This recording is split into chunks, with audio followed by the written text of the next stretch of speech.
Live from the JLE in London, you're listening to History for the Curious, the podcast.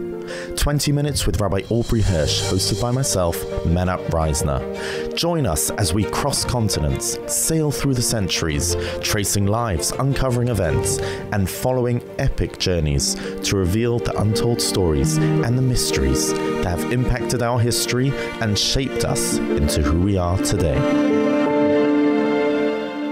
They still didn't suspect her. Obviously, people who were prominent Jews lived a tightrope existence. On the one hand, they knew that they still had a function that could be useful to the Nazis, which is why they were still in place, but they knew that any day it could change, and some of them obviously had the money and many had contacts, so the fact that they had disappeared was unusual, but not traceable. Then, in the summer of 1943, Helene almost lost her life. France had summoned her and showed her a small case containing weapons and ammunition packed in straw, which she was delivered to the Gare du Midi in downtown Brussels. In the station, she was to go to the waiting room and looked for a Wehrmacht soldier sitting on a bench who would have an identical case.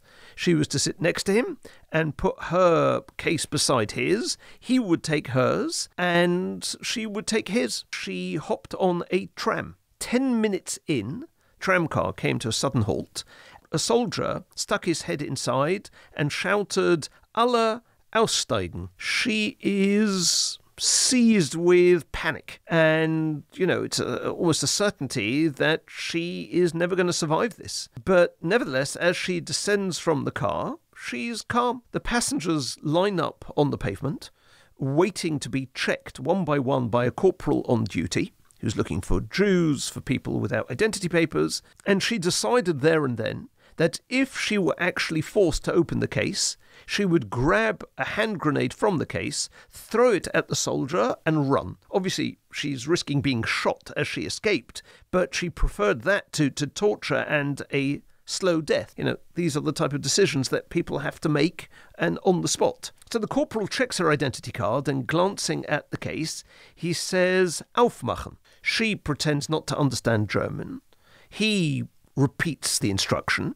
She plays dumb, and she replies in French, "Comprends pas." But behind her, the other passengers are becoming impatient, and they're pointing to the suitcase. So he eventually says in French, "Ouvrir." And, as if seeing the light, she says, "Oh, open the case. Yeah, let me get the key." And she takes out her purse and kneels down and empties all the contents one by one onto the pavement, putting each piece back with sort of exaggerated care, as if, the key's here, I'm just looking for it. And obviously there are now various trams that are stuck behind theirs, and the queue is growing.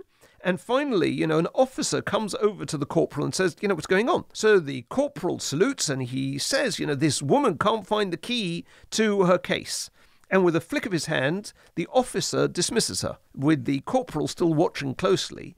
She would never forget the suspicion and disbelief in his eyes and the brush she had just had with death. Without a superior officer present, she would never have lived to tell the tale, and he would never have let her off, but he had to obey orders. Crazy story.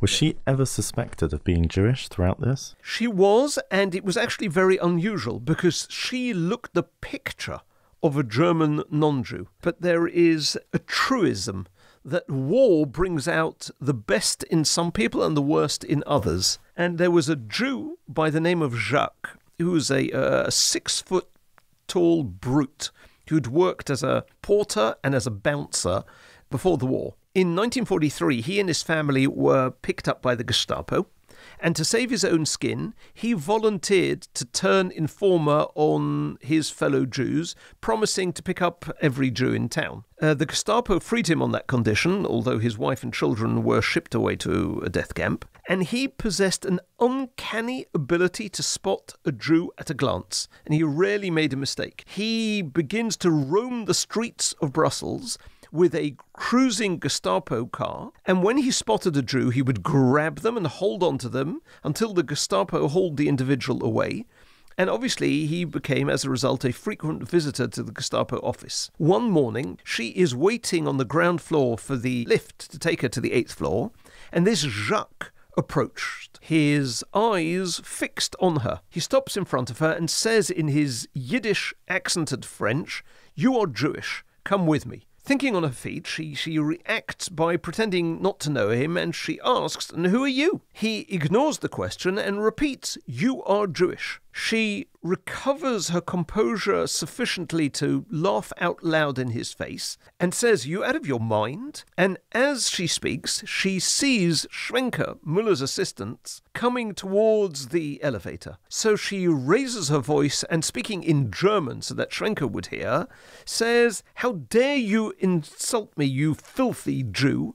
What right do you have to be here anyway?" And once Schwenker was in earshot, she addresses him and says, "Herr Schwenker, this verdammte Jew has insulted me. I demand that he be arrested immediately." But as if he had heard nothing, Jacques turns to Schwenker and simply repeats, "She is Jewish." Now, Schwenker waved him away, but it took a while until, her panic subsided. And she couldn't understand how he possessed the ability to guess that she was Jewish. She was, ash blonde and had always passed for a non-Jew, spoke German fluently, and when she was alone with Franz later, she told him about this encounter. He listened and said, "We will have to get rid of that individual, and the sooner the better, because, he's going to arouse suspicion about you to others in the Gestapo, and that could be fatal to both of us." So a few days later, they get hold of a car, and they park around the corner from Jacques' house. It was dark by the time he appeared, and when he reaches his building,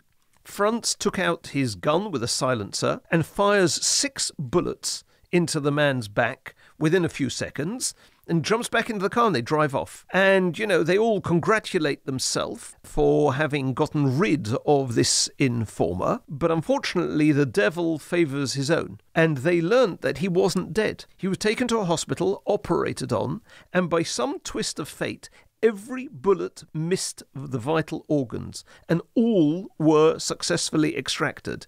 And after 6 weeks in hospital, Jacques was back on the street, still wearing the same old beige raincoat, this time with several bullet holes in it, which was a decoration that he was now very proud of. He was, however, less self-assured and was therefore seen less and less, and a little before D-Day in 1944, he disappeared altogether, probably eliminated by the Gestapo or shipped off to die in a concentration camp, and no one ever heard of him again.